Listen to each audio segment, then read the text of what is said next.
करते हैं। प्रणाम आचार्य जी। आज मैंने सूफी story the great trick of mind पढ़ी और उसमें एक जादूगर है जो अपने बेड़ों को मोटिवेट कर रहा है अपने फ़ायदे के लिए। दुर्भाग्यवश मेरा काम भी कुछ ऐसा ही है। मुझे भी ये सब करना पड़ता है। सपने, लालच, फ्यूचर सिक्योर करने के लिए प्रेरित करना पड़ता है। मुझे इस बात से बड़ी ग्लानि होती है। इसी संदर्भ में आपसे जानना चाहता हूँ और इच्छा रखता हूँ कि आप समझाएं कि मैं इस काम को कैसे करूँ कि मेरा नुकसान भी ना हो और मैं किसी सार्थक उद्देश्य की प्राप्ति भी कर सकूँ। कृपया समझाने की अनुकंपा करें। किनका प्रश्न है?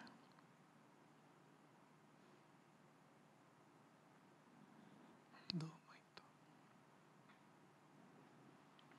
क्या काम करते हैं, क्या उसमें आपको शंका है?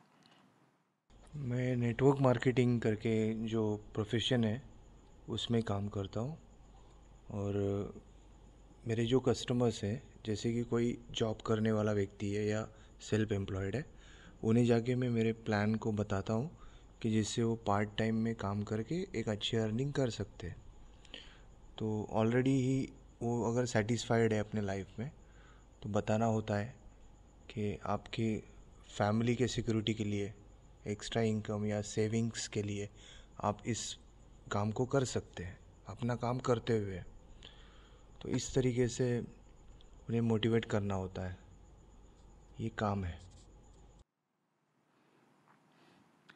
देखिए, काम तो सभी को करना ही पड़ेगा।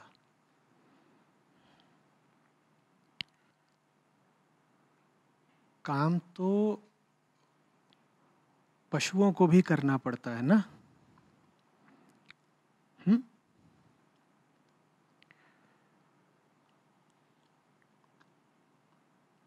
और देह से तो आदमी पशु ही है।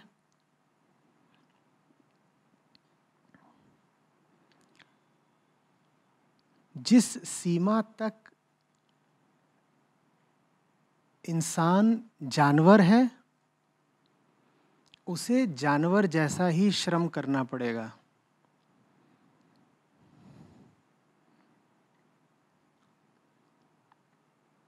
उसके प्रति विरोध का कोई लाभ नहीं। ज्यादा विरोध करेंगे तो फिर सवाल पूछा जाएगा कि पैदा क्यों हुए देह लेकर। इस सीमा तक तो जानवर और इंसान एक ही होते हैं ना, कि दोनों देह लेकर पैदा होते हैं। देह के भरण पोषण के लिए जानवर भी काम करता है, आदमी को भी करना पड़ेगा। ठीक है। लेकिन हमने किसी जानवर को श्रम की अधिकता से पगलाते नहीं देखा, मरते नहीं देखा, क्योंकि वो उतना ही काम करता है जितना उससे उसकी देह करवाती है।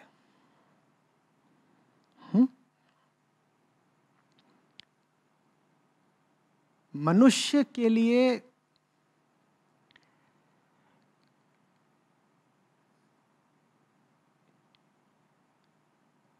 श्रम का अर्थ बस शारीरिक आवश्यकताओं की पूर्ति नहीं होता। आदमी को उतनी मेहनत तो करनी ही पड़ेगी जितनी जानवर करता है। आदमी को उसके अतिरिक्त भी मेहनत करनी पड़ेगी। और आप इस बात को भी लेकर कोई प्रतिवाद नहीं कर सकते। करेंगे तो जिससे करेंगे वो पलटकर पूछ देगा, तो इंसान पैदा ही क्यों हुए।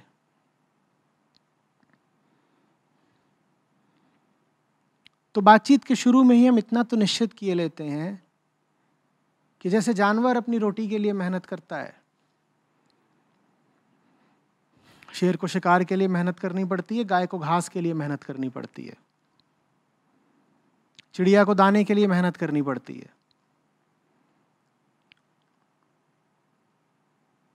चूहा भी मेहनत करके बिल बनाता है। उतनी मेहनत तो अनिवार्य है ही, पर मात्र उतनी ही नहीं। आदमी को और भी मेहनत करनी होती है। उसको जरा समझते हैं। आदमी के पास एक चेतना है जो शांति मांगती है, शांति का कोई उपाय मांगती है। जानवरों के पास वैसी चेतना नहीं है, जानवरों के पास बस देह है। तो जानवरों को जितना भी श्रम करना है बस अपनी देह के लिए करना है। आदमी को श्रम देह के लिए तो करना ही है। देह की आवश्यकताओं की पूर्ति के बाद उसे श्रम करना है अपनी चेतना के लिए भी। समझ रहे हैं? ये सब इंसान पैदा होने की नियामतें हैं, तोहफे हैं। गौर से सुन समझ लीजिए। उतनी मेहनत तो करनी ही पड़ेगी जितनी कि पशु करते हैं, और भी मेहनत करनी पड़ेगी। ये जो और अतिरिक्त मेहनत करनी पड़ती है, ये दो अलग अलग दिशाओं में हो सकती है। जो इनके भेद को समझ गया वो तर गया, जो नहीं समझा वो मर गया। ये जो हमारी अशांत अतृप्त चेतना है, उसको शांति देने के लिए कोई इस प्रकार भी श्रम कर सकता है कि शांति अशांति के हाथों का एक खिलौना बन जाए, और कोई इस तरह भी श्रम कर सकता है कि मूल अशांति ही दूर हो जाए। ये दो दिशाएं आती हैं। सिर्फ सुविधा के लिए मैं कुछ भेद करे देता हूं। पशुवत जो मेहनत करी जाती है, हम उसको नाम दे देते हैं श्रम, ठीक। और चेतना के लिए जो मेहनत करी जाती है उसे हम नाम दे देते हैं कर्म। और कर्म में अब हम कह रहे हैं कि दो अलग अलग दिशाएं हो सकती हैं। एक कर्म हो सकता है जो कर्ता को बचाने के लिए किया जा रहा है, और ये कर्ता कौन है? वही अशांत तृप्त चेतना, जो पूरापन भी मांगती है तो अधूरी रहते हुए। वो अपने अधूरेपन के लिए पूरापन मांगती है।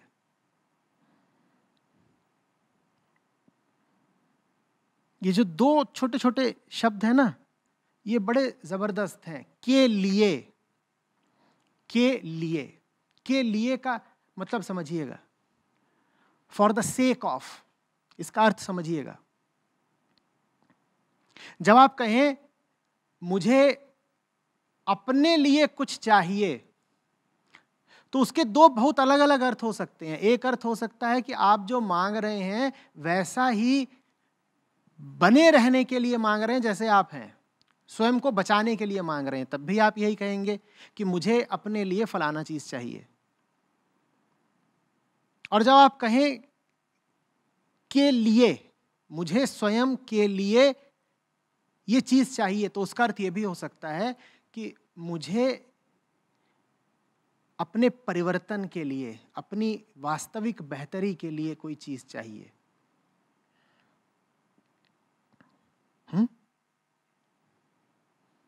कृष्ण इन दो प्रकार के कर्मों में भेद करते हैं। वो कहते हैं समझना, इसको समझना बहुत जरूरी है।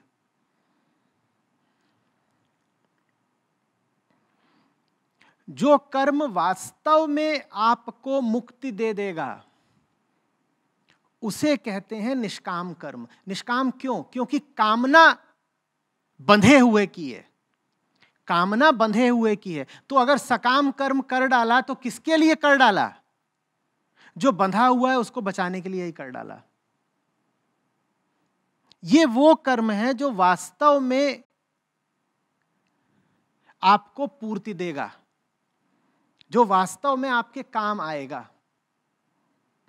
जब आप अपनी ही पुरानी छोटी व्यक्तिगत प्राकृतिक आदिम इच्छाओं की पूर्ति के लिए कर्म न करें, बल्कि स्वयं से आगे जाकर के कुछ करें, जो कुछ करें उसमें पूछ लें कि कहीं ये मेरे छोटे अहंकार के वास्ते तो नहीं है, कहीं ये मेरी अपनी छोटी सी दुनिया को बचाए रखने के ही वास्ते तो नहीं है। तो हुआ निष्काम कर्म। और एक दूसरे तरीके का कर्म होता है जिसमें आदमी मेहनत तो खूब करता है, पर वो मेहनत आत्मघातक होती है।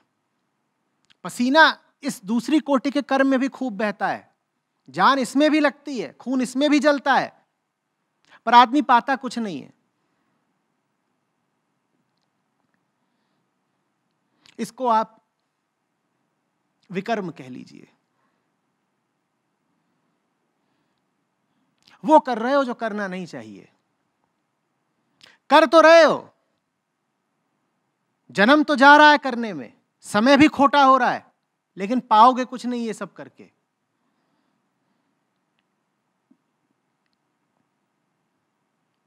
आदमी के पास ये विकल्प ही उपलब्ध नहीं है कि वो काम ना करे। काम तो उसे करना ही पड़ेगा। सर्वप्रथम हमने कहा उसे कौन सा काम करना पड़ेगा? जिससे पेट चलता है, उसको हमने नाम दे दिया श्रम का। उतना तो करना ही पड़ेगा, श्रमिक तो होना ही पड़ेगा। मात्र जीने के लिए भी श्रमिक तो होना ही पड़ता है, लेकिन श्रमिक भर होने से काम नहीं चलता, क्योंकि हमारे पास क्या है? एक छटपटाती चेतना। तो हम काम करते हैं। आदमी अस्तित्व का अकेला जीव है जो कर्म करता है। आदमी के अलावा प्रकृति में कोई कर्ता नहीं होता। आप जानवरों के पास जाएंगे, वहां कर्म है, कर्म करने वाला कोई नहीं है, वहां कोई कर्म करता नहीं, मात्र कर्म हो रहे हैं, करीब करीब यंत्रवत। वहां किसी का कर्ता भाव नहीं है करने में, या है भी तो बहुत क्षीण है, बहुत क्षीण। आदमी अकेला है जो कर्म करता है, क्योंकि आदमी अकेला है जिसे मुक्ति चाहिए। न बंदर को, न घोड़े को, न आलू को, न बैंगन को, इनको किसी को मुक्ति नहीं चाहिए। और आदमी न बंदर है, न घोड़ा है, न आलू है, न बैंगन है। वो जानवर की तरह जीने के लिए पैदा नहीं हुआ है। उसे रोटी से आगे भी कुछ चाहिए। प्रश्न है कि क्या चाहिए उसे रोटी से आगे? इतना तो हर आदमी समझता है कि रोटी भर से काम नहीं चलेगा, पेट को आपूर्ति भर दे देने से काम नहीं चलेगा, शारीरिक आवश्यकताएं पूरी भर कर लेने से काम नहीं चलेगा, शरीर को दुनिया भर के सब सुख दे देने से काम नहीं चलेगा, उसके आगे का कुछ और चाहिए। यहां तक तो सब आ जाते हैं, 100% सभी छात्र उत्तीर्ण हो जाते हैं इस बाधा तक कि करना तो कुछ और पड़ेगा, लेकिन क्या करना पड़ेगा? विकर्म या निष्काम कर्म?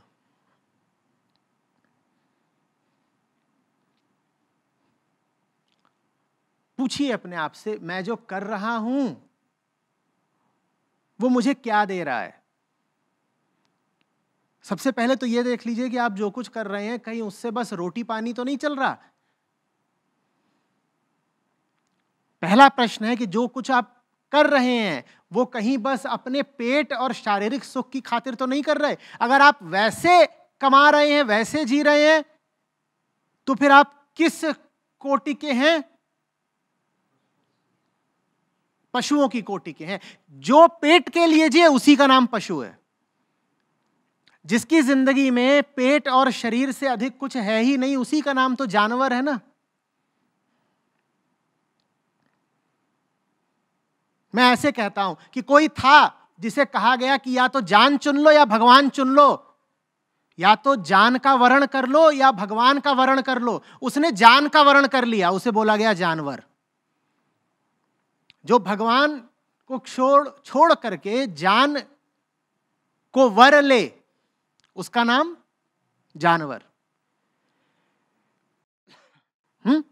अब ऐसे बहुत लोग होते हैं दुनिया में, जिनसे पूछा जाए कि तुम जी क्यों रहे हो भैया, तो कहेंगे कल और बढ़िया कपड़े पहनेंगे, कल और बड़ा घर बनाएंगे, कल और भांति भांति के दैहिक सुख लूटेंगे, कल दुनिया को और भोगेंगे, बाजार में नई नई चीजें आ रही हैं और खरीदेंगे। ये सब नर पशु हैं।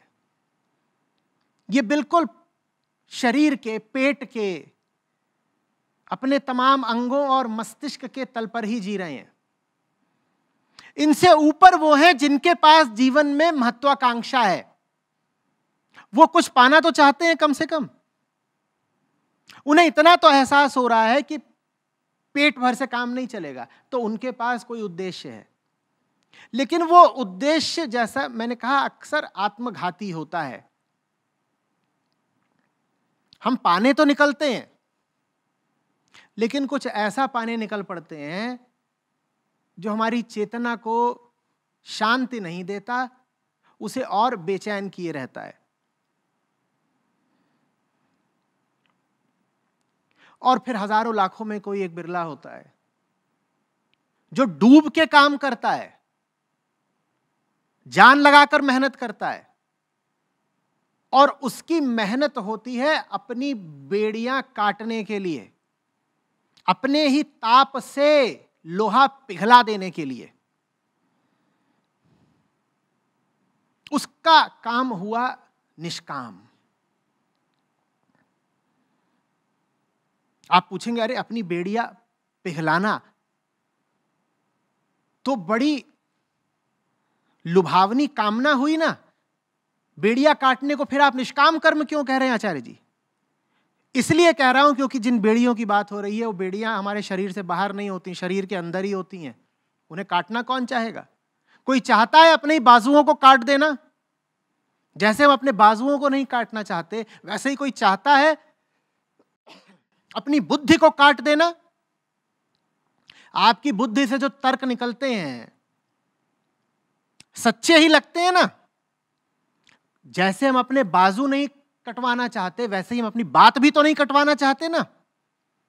बुरा लगता है ना जब अपनी बात कटती है, अपनी मान्यता कटती है, अपने तर्क कटते हैं, अपनी योजनाएं कटती हैं, बुरा लगता है ना।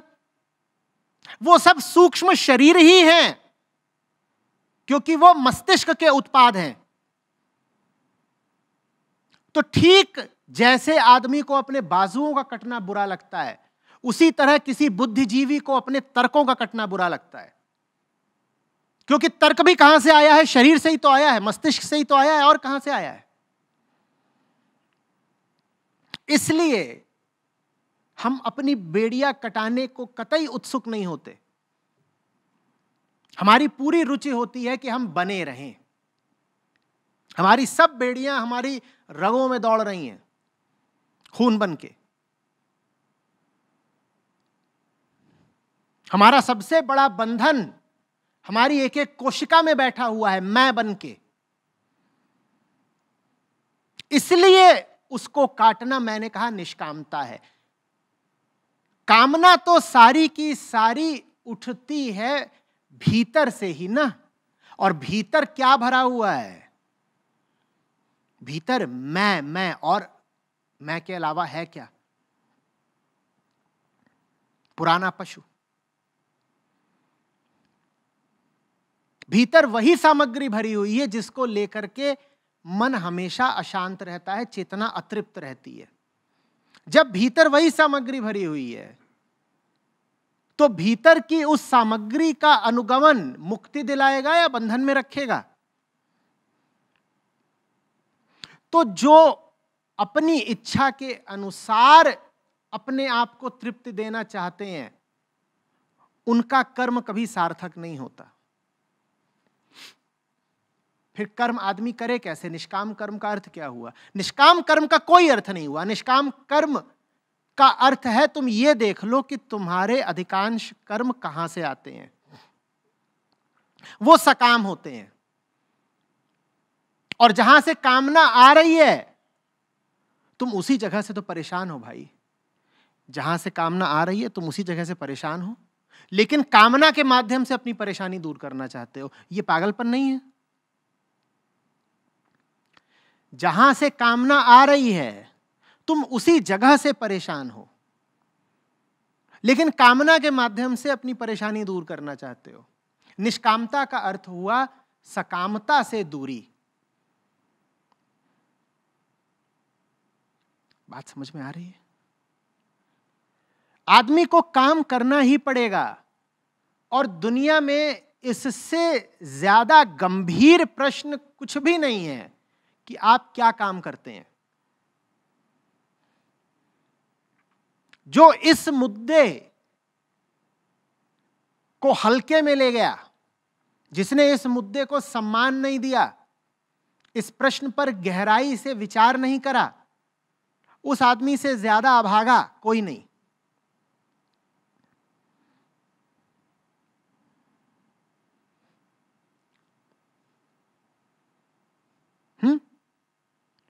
आप यहां तक कह सकते हैं कि आदमी की परिभाषा है कर्म करने वाला जीव।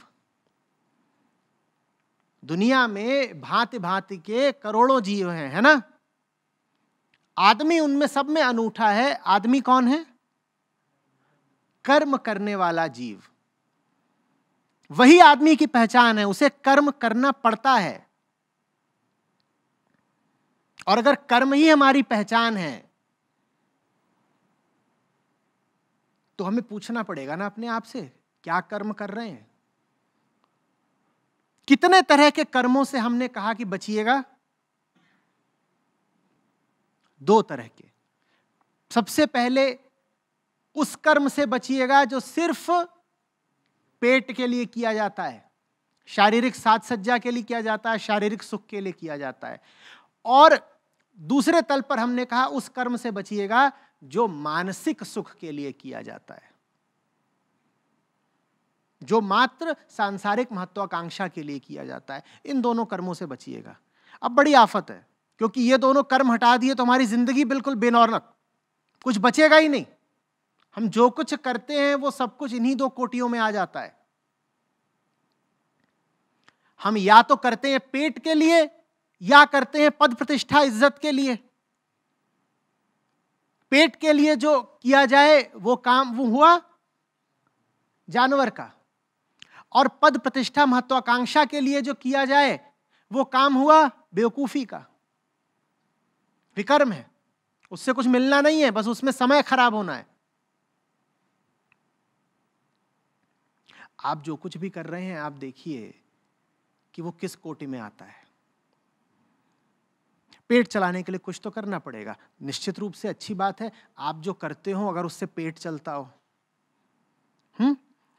लेकिन बुद्धिमानी तो इसमें है ना कि पेट चलाने के लिए जो करना पड़े वो हमारा कम से कम समय ले। बात जचती है कि नहीं? क्योंकि आदमी का जन्म पेट भर भरने के लिए तो हुआ नहीं है। तो कुछ ऐसा उपाय लगाया जाए कि पेट भरने का सारा कार्यक्रम जल्दी से जल्दी पूरा हो जाए। शरीर से संबंधित जितनी भी अनिवार्यताएं हैं और उनमें जितना भी समय लगना है वो कम से कम रहे, है ना? बात समझ में आ रही है कि नहीं?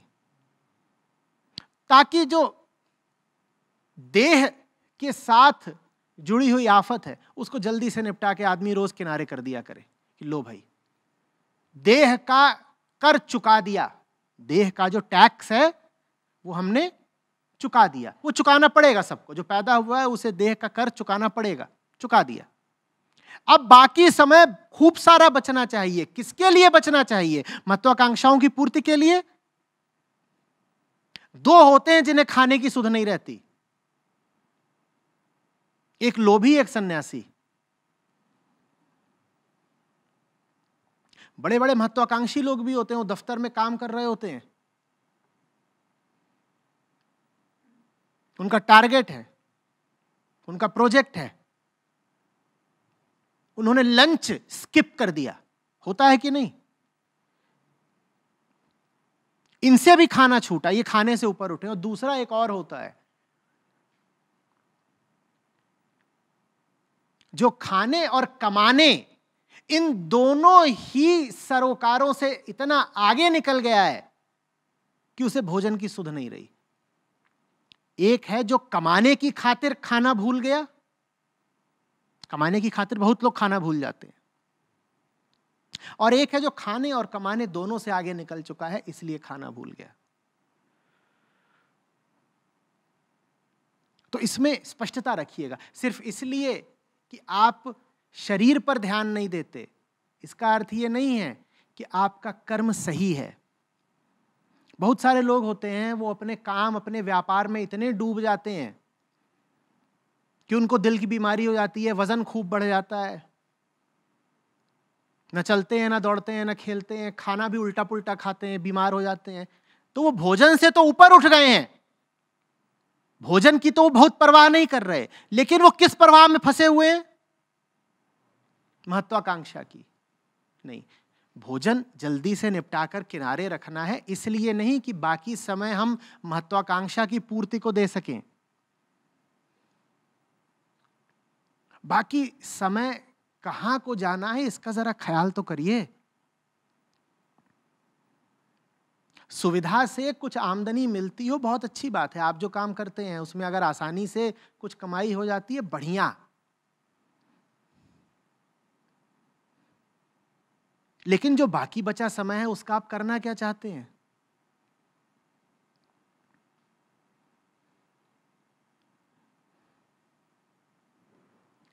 बात समझ रहे हैं?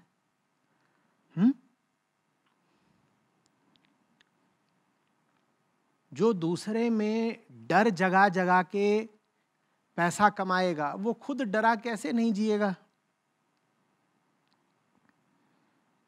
जो दूसरे में लालच जगा जगा के पैसा कमाएगा उसके स्वयं के भीतर लालच कैसे नहीं उठेगा?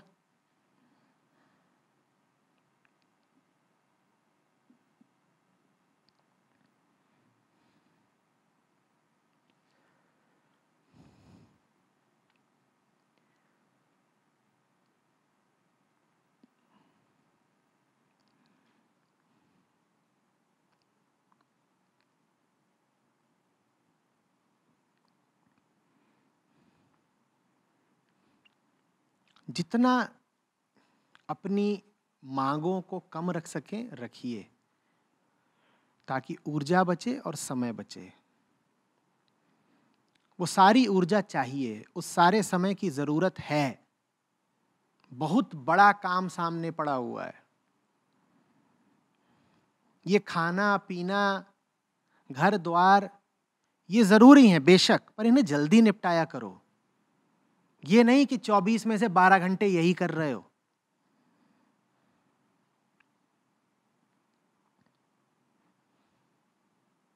बात आ रही है समझ में?